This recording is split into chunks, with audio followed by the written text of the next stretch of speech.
ভাগ্যের যদি মুখ থাকতো তাহলে ফ্রান্স আলাখের দিকে তাকিয়ে সে হাসতো।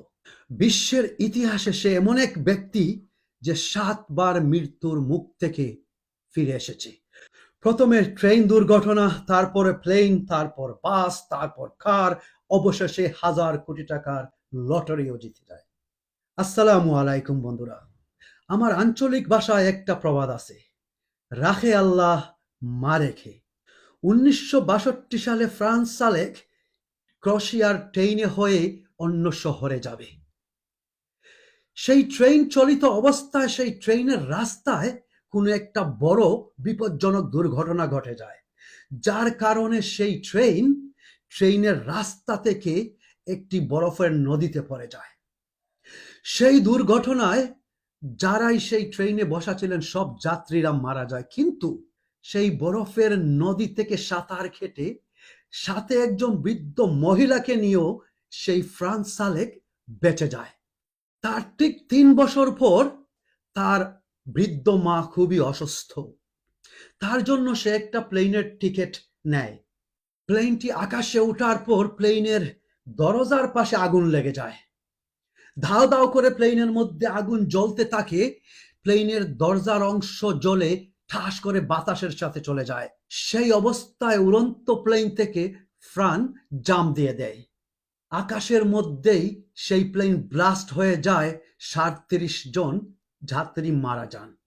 তার কি ভাগ্য, সে জাম্প করে যেই জায়গায় ল্যান্ড করেছিল সেই জায়গাতে অনেকগুলা হেই রাখা ছিল। আমরা বোঝার জন্য বলবো খের, আমাদের বাংলাদেশে যে খেরগুলা রয়েছে বড় মাপের কিছু খের রাখা ছিল, সেইখানে পরে তার হাড্ডি গুড্ডি কিছু ভাঙে, কিন্তু সে বেঁচে যায়, তার চিকিৎসা হয়। তারপর 1966 সালে সে একটা বাসে ওঠে, ক্রোয়েশিয়া শহরের একটি বাসে ওঠে। তখন বরফের সিজন ছিল। কোনো এক কারণে সেই বাস ড্রাইভার বাসকে নিয়ন্ত্রণে না আনতে পারায় বাসটি স্কিড করে ছোট্ট একটি পুকুরের মধ্যে গিয়ে পড়ে। সেইখানেও প্রায় 17 জন প্যাসেঞ্জার মারা যায়, কিন্তু কোনো একভাবে প্রাণ বেঁচে যায়। আবারও তাকে হসপিটালে নিয়ে যাওয়া হয়, তার চিকিৎসা করা হয়। তার ঠিক 2 বছর পর পাহাড়ের দিয়ে গাড়ি চালাচ্ছিল, হঠাৎ করে সেই পাহাড়ের রাস্তার এজে আসার কারণে গাড়ি স্কিড করে পাহাড়ের নিচে চলে যায়।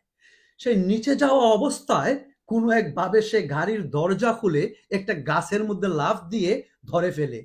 নিচে গিয়ে তার গাড়ি স্মাশ হয়ে জ্বলে চুরখার হয়ে যায়, তারপরও প্রাণ বেঁচে যায়। এর কিছুদিন পর 2003 সালে যখন তার 73 বছর জন্মদিন ছিল, সে একটা লটারির টিকিট কিনতে যায়। তার পরের দিন দেখে সে সেই লটারিও জিতে গেছে, 8,000 কোটি টাকার মালিক হয়ে যায়। তারপর এক এক করে 5টা বিয়ে করে।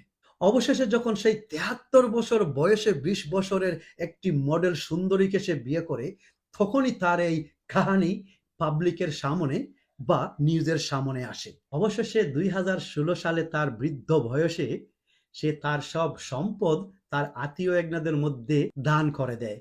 আর 2016 সালের নভেম্বর মাসের 20 তারিখে ফ্রান মারা যায়।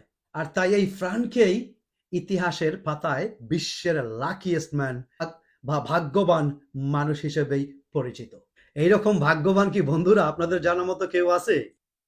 আসসালামু আলাইকুম।